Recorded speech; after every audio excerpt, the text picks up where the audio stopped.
자료가 다 사라졌다고요? 그럴 리가 없어요. 한국의 한 건축가 사무실. 여기 중요한 회의를 앞둔 독일 출신의 건축가가 당황한 표정으로 동료들을 바라보고 있습니다. 그녀의 말을 들은 한국인 동료들은 그녀를 도와 뭔가를 다급히 찾기 시작합니다. 그들 뒤로 일본인으로 보이는 남성이 묘한 표정으로 이 상황을 바라보고 있는데요. 과연 이들에게 무슨 일이 생긴 걸까요? 오늘의 이야기 지금 시작합니다. 안녕하세요. 저는 한나 밀러예요. 베를린 출신 건축가이자 현재 서울에서 살고 있는 김치 마니아랍니다. 이게 다 한국 생활 3년 차의 후유증이에요. 그렇지만 전 이 후유증이 정말 좋답니다. 베를린에서 태어나고 자란 저는 어릴 때부터 건축에 관심이 많았어요. 레고 블록으로 집을 만들던 5살 때부터 이미 제 꿈은 세계적인 건축가였죠. 하지만 부모님은 제가 의사나 변호사가 되길 바라셨어요. 특히 아버지는 법률 사무소를 운영하셨는데 제가 그 뒤를 이어받기를 간절히 원하셨죠. 하지만 제가 건축가가 되기로 마음먹은 뒤 부모님과의 갈등이 시작됐어요. 저녁 식탁에서는 자주 제 미래에 대한 논쟁이 벌어졌죠. 어머니는 중재자 역할을 하셨지만 아버지의 완고한 태도는 쉽게 바뀌지 않았어요. 그래도 저는 포기하지 않았습니다. 건축 관련 대회에서 상을 받아오며 제 열정과 재능을 증명하려 노력했어요. 결국 고등학교를 졸업할 때쯤 부모님을 설득하는 데 성공했어요. 그 과정은 결코 쉽지 않았지만 부모님도 점차 제 선택을 인정해 주셨죠. 대학에서 건축을 전공하고 베를린의 유명 건축사무소에 취직했을 때 부모님의 눈에서 자부심을 볼 수 있었어요. 열정 넘치는 20대 초반의 저는 밤낮없이 일했고 실력을 인정받아 빠르게 승진했어요. 특히 제가 설계한 건물이 처음으로 실제로 지어졌을 때 아버지가 현장에 직접 찾아오셔서 자랑스러워하시는 모습을 보며 뿌듯했죠. 하지만 어느 순간부터 뭔가 부족하다는 느낌이 들기 시작했어요. 매일 같은 풍경, 같은 건물들, 창의성이 메말라가는 것 같았죠. 그러던 중 우연히 TV에서 서울의 야경을 보게 됐어요. 현대적인 고층 빌딩들 사이로 보이는 고궁의 모습, 한강을 따라 펼쳐진 아름다운 불빛들. 그 조화로움에 큰 충격을 받았죠. 그날 이후로 한국에 대해 미친 듯이 공부하기 시작했어요. 한국의 건축 문화 역사. 모든 게 새롭고 흥미진진했죠. 특히 한국의 현대 건축이 전통과 현대를 어떻게 조화롭게 융합하는지에 깊은 인상을 받았어요. 한국에 가고 싶다는 열망이 커졌지만 현실적인 어려움도 많았어요. 그래서 우선 한국어 학원부터 다니기 시작했죠. 1년 동안 열심히 공부한 결과 간단한 한국어 대화가 가능해졌어요. 그러던 어느 날 운명처럼 찾아온 기회가 있었어요. 한국의 대형 건설회사에서 서울의 새로운 랜드마크가 될 초고층 빌딩 설계 프로젝트에 참여해달라는 제안을 받은 거예요. 국제적인 감각을 원한다며 저를 스카우트한 거죠. 그 제안을 받았을 때 정말 흥분됐어요. 하지만 동시에 두려움도 컸죠. 낯선 나라에서 새로운 삶을 시작한다는 건 정말 큰 도전이니까요. 일주일 동안 고민했어요.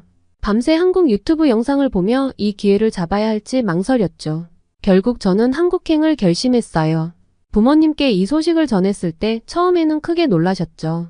아버지는 제가 어렵게 잡은 베를린에서의 기회를 놓치는 것 아니냐며 걱정하셨고 어머니는 먼 나라에 혼자 가는 것을 불안해하셨어요. 하지만 제 열정과 결심을 보시고는 결국 응원해 주셨답니다. 서울에 도착한 첫날 저는 완전히 새로운 세계에 온 것 같았어요. 활기 넘치는 도시의 모습, 빠르게 움직이는 사람들, 그리고 곳곳에서 보이는 현대적인 건물들과 전통 건축의 조화. 모든 것이 신선하고 흥미진진했죠. 회사 첫날은 정말 긴장됐어요. 한국어 실력이 부족해 의사소통에 어려움을 겪을까봐 걱정했거든요. 하지만 다행히도 동료들은 매우 친절했어요. 특히 김민중 과장님은 제가 한국 생활에 적응할 수 있도록 많은 도움을 주셨죠. 한국어도 가르쳐 주시고 회사 업무 방식도 상세히 설명해 주셨어요. 일을 시작하면서 한국의 빠른 업무 속도에 놀랐어요. 빨리빨리 문화라고 하더라고요. 처음에는 이 속도를 따라가기 힘들었지만 점차 적응해 갔죠. 오히려 이 효율성에 매료되기 시작했어요. 독일의 꼼꼼함과 한국의 신속함을 결합하니 일의 능률이 크게 올랐답니다. 한국 생활에서 가장 큰 도전은 역시 음식이었어요. 첫 회식 때 테이블에 놓인 음식들을 보고 깜짝 놀랐죠. 특히 김치는 처음 먹었을 때 너무 맵고 신맛이 강해서 힘들었어요. 하지만 시간이 지나면서 점점 그 맛에 빠져들게 됐죠. 이제는 김치 없이는 밥을 못 먹을 정도예요.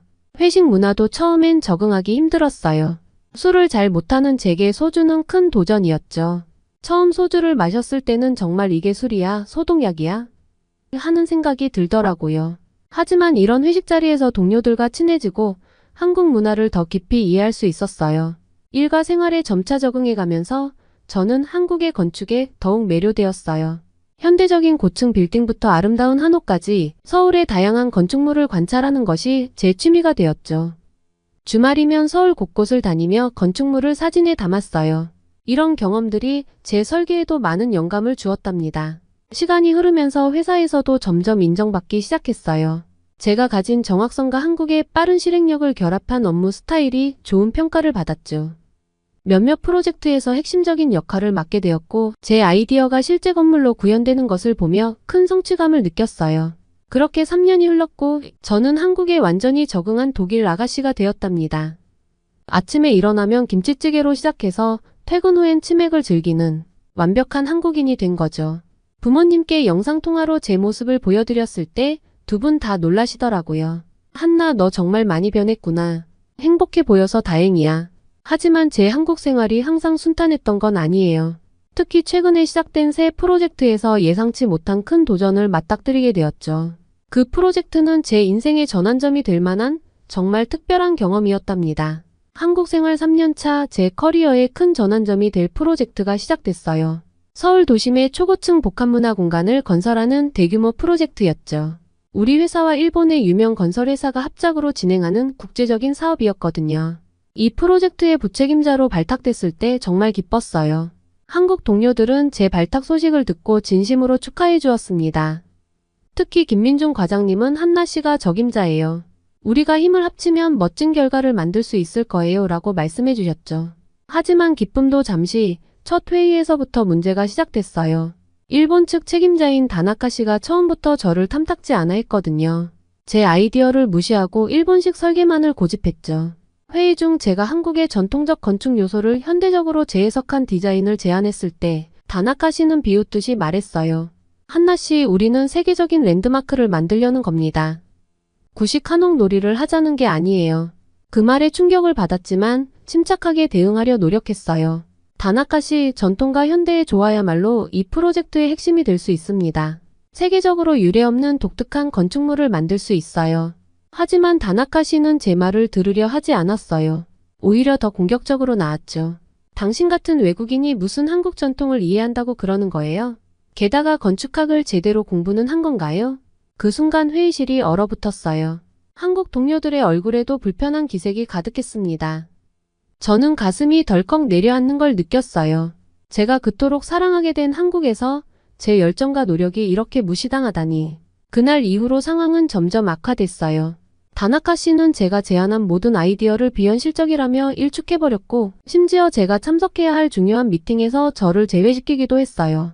한 번은 프로젝트 진행 상황을 점검하는 중요한 회의가 있었는데 다나카 씨가 일부러 일본어로만 진행하더라고요. 제가 통역을 요청했을 때 그는 짜증 섞인 목소리로 말했어요. 한나 씨, 이 정도 일본어도 모른다면 이 프로젝트에 참여할 자격이 있는지 의문이네요. 저는 점점 자신감을 잃어갔어요. 매일 아침 회사에 가는 게 두려워졌죠. 오늘은 또 어떤 모욕을 당할까? 하는 생각에 가슴이 철렁 내려앉곤 했어요. 한국 동료들은 제 편에서 저를 도와주었지만 다나카 씨는 주변 시선에 아랑곳하지 않고 저에게만 강압적인 태도를 보였죠. 프로젝트 중간 보고회 때는 정말 최악의 상황을 겪었어요. 제가 준비한 발표 자료를 보던 다나카 씨가 갑자기 화를 내며 소리쳤어요. 이게 뭡니까? 우리가 합의한 내용과 전혀 다르잖아요. 당신의 변덕으로 이 중요한 프로젝트를 망치게 할 순 없어요. 순간 눈앞이 캄캄해졌어요. 몇 주 동안 밤을 새워가며 준비한 결과물인데 이렇게 무시당하다니. 눈물이 났지만 필사적으로 참았죠. 떨리는 목소리로 해명을 시도했지만 다나카 씨는 제 말을 들으려고도 하지 않았어요.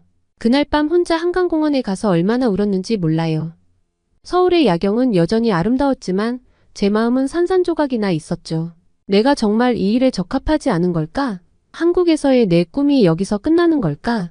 이런 생각들이 끊임없이 제 마음을 괴롭혔어요. 한국에 대한 사랑, 건축에 대한 열정, 그리고 이 프로젝트에 걸었던 모든 희망이 물거품이 되는 것만 같았죠.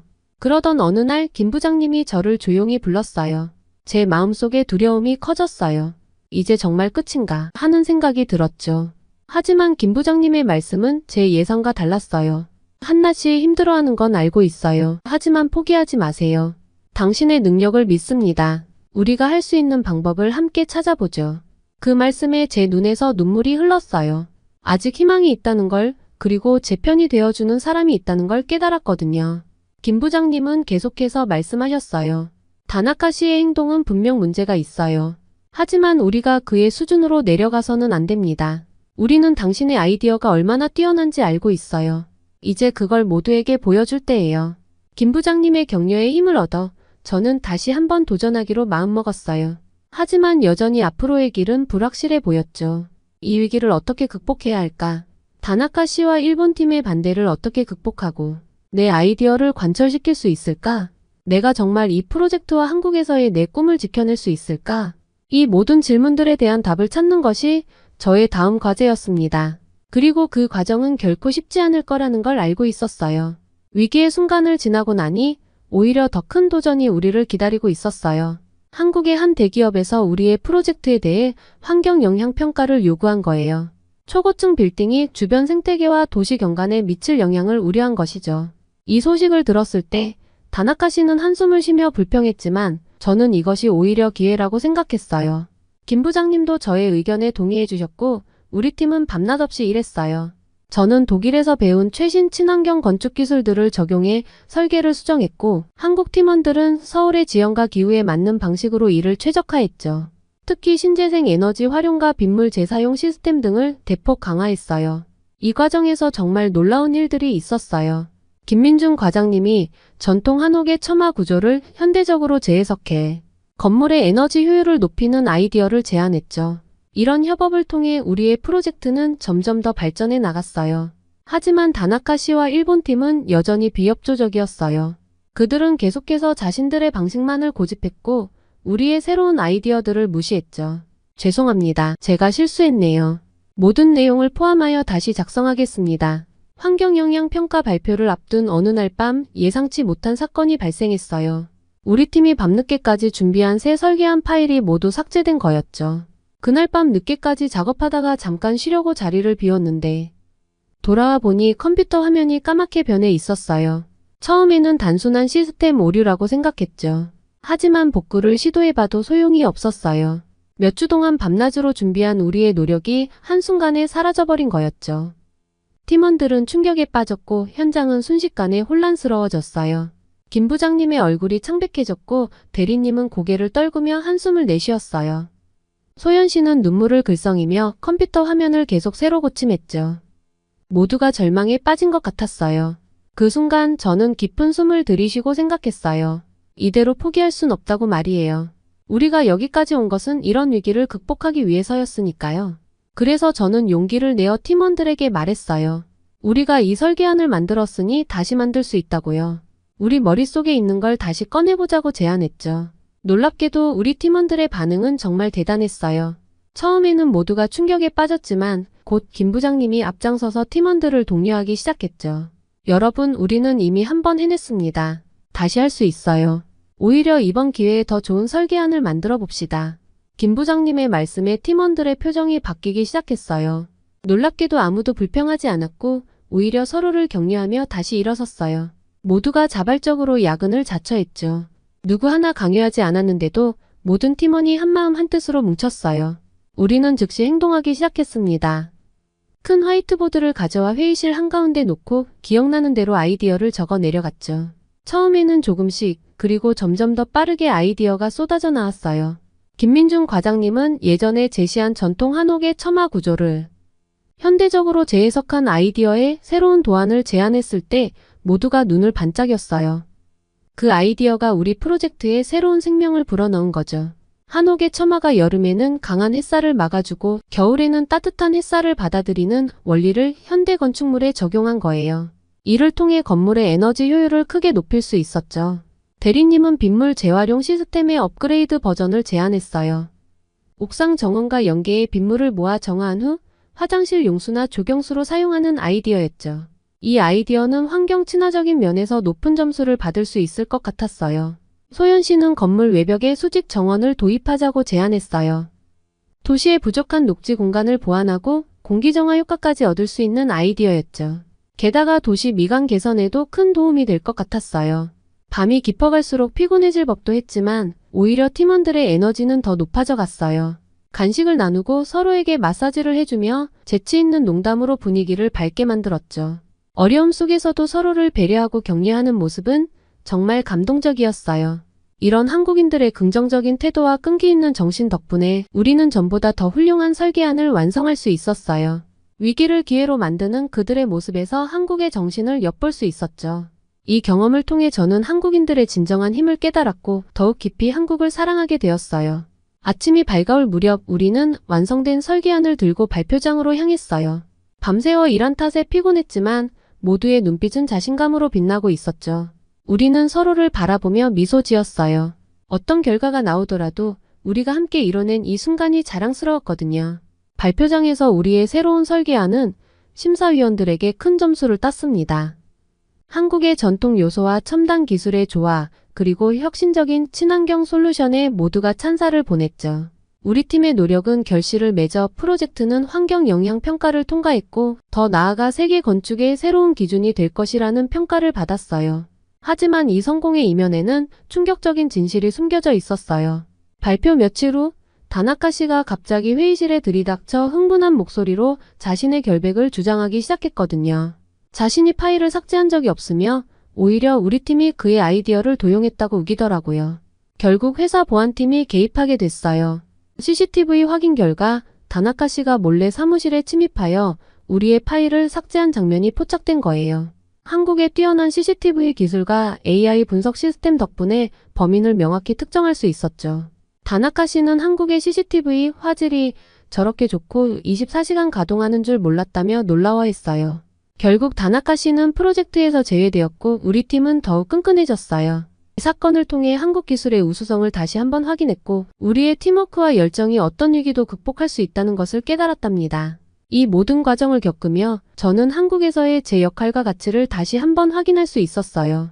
위기를 극복하고 성공을 이뤄낸 이 경험은 제 인생의 전환점이 되었고 한국에 대한 제 사랑과 헌신을 더욱 굳건히 하는 계기가 되었답니다. 이 프로젝트의 성공으로 저는 한국 건축계의 새로운 스타로 떠올랐어요. 더 이상 외국인 건축가가 아닌 한국 건축의 혁신가로 불리게 되었죠. 기자회견장에서 한 기자가 물었어요. 한나 씨, 이번 프로젝트를 통해 가장 크게 느낀 점은 무엇인가요? 저는 잠시 생각에 잠겼다가 대답했어요. 위기는 기회였어요. 그리고 한국이라는 나라, 한국 사람들과 함께라면 어떤 위기도 극복할 수 있다는 걸 배웠습니다. 이제 저는 자신 있게 말할 수 있어요. 제 두 번째 고향은 바로 여기 대한민국입니다. 그 말에 기자회견장은 뜨거운 박수로 가득 찼어요. 그 순간 저는 깨달았죠. 이제 저는 진정한 한국인이 되었다고요. 국적은 바뀌지 않았지만 마음만큼은 완전히 한국인이 된 거예요. 프로젝트가 끝난 후 저희 팀은 작은 파티를 열었어요. 김 부장님이 건배를 제의하셨죠. 우리가 이뤄낸 것은 단순한 건물이 아닙니다. 이것은 서로 다른 문화가 존중과 이해를 바탕으로 만들어낸 기적입니다. 그 중심에는 우리 한나 씨가 있었죠. 한나 씨의 한국 사랑과 열정에 감사드립니다. 모두가 박수를 치고 건배를 외쳤어요. 그 순간 제 눈에 눈물이 고였어요. 이 모든 과정을 겪으며 저는 한국에서의 제 역할과 가치를 다시 한번 확인할 수 있었거든요. 그날 밤 집으로 돌아와 베란다에 서서 서울의 밤하늘을 바라봤어요. 3년 전 처음 이 도시에 왔을 때와 같은 하늘인데 제 마음속에는 무언가가 크게 변해 있었죠. 이제 이곳은 제게 단순한 외국이 아니었어요. 제 열정과 노력 그리고 사랑이 담긴 제2의 고향이 된 거예요. 다음날 아침 출근길에 커피를 사러 간 카페에서 우연히 TV 뉴스를 보게 됐어요. 우리 프로젝트에 대한 소식이 나오고 있었죠. 제 얼굴이 화면에 나오자 카페에 있던 사람들이 저를 알아보고 웃으며 인사를 건네더라고요. 부끄러우면서도 기분이 좋았어요. 회사에 도착하자 김 부장님이 저를 부르셨습니다. 한나 씨, 좋은 소식이 있어요. 서울시에서 우리 프로젝트의 성공을 높이 평가해서 앞으로 진행될 도시재생 프로젝트의 자문위원으로 당신을 추천했대요. 정말 믿을 수 없는 소식이었어요. 제가 한국의 도시 발전에 기여할 수 있는 기회라니 감사의 마음과 책임감이 동시에 밀려왔죠. 그날 점심 사무실 근처 식당에서 김치찌개를 먹으면서 문득 이런 생각이 들었어요. 이제 나는 진정한 한국인이 된 걸까? 그러다 김치 국물을 옷에 흘리고 말았죠. 옆자리에 한국 동료가 웃으면서 말했어요. 한나 이제 완전 한국인 다 됐네. 우리는 함께 웃었어요. 그래요. 어쩌면 이렇게 김치 국물 흘리는 것조차 제가 얼마나 한국에 적응했는지 보여주는 증거일지도 모르겠어요. 이제 저는 매일 아침 설렘을 안고 출근해요. 한국의 아름다운 전통과 현대적인 기술을 융합하는 새로운 프로젝트들을 구상하면서 이 나라의 발전에 조금이나마 기여할 수 있다는 사실에 가슴이 벅차오른답니다. 한국에서 한국을 위해 그리고 한국과 함께 성장해 나가는 제 모습을 상상하면 가슴이 뛰어요. 이제 저는 자신 있게 말할 수 있어요. 저는 독일에서 태어났지만 서울에서 제 삶을 찾은 건축가입니다. 그리고 이제는 한국을 너무 사랑하는 진정한 대한 외국인이랍니다. 오늘의 사연 어떠셨나요? 오늘 이야기가 좋으셨다면 구독과 좋아요 눌러주시고 주변의 많은 분들에게 공유해주세요. 사연자분에게 응원과 격려의 말씀들을 댓글로 남겨주세요. 감동 뭉클에서는 여러분의 마음들을 모아 사연자분들에게 전달해 드리고 있습니다. 감동적이거나 재미있는 실제 사연들을 제보받고 있으니 소개해주고 싶은 사연이 있으시면 위 메일로 제보해 주시기 바랍니다. 오늘도 여러분의 하루의 작은 즐거움이라도 되었기를 바라며 지금까지 감동 뭉클이었습니다. 구독과 좋아요는 영상 제작에 큰 힘이 됩니다. 끝까지 시청해 주셔서 감사합니다. 다음에 더 좋은 영상으로 찾아뵙겠습니다.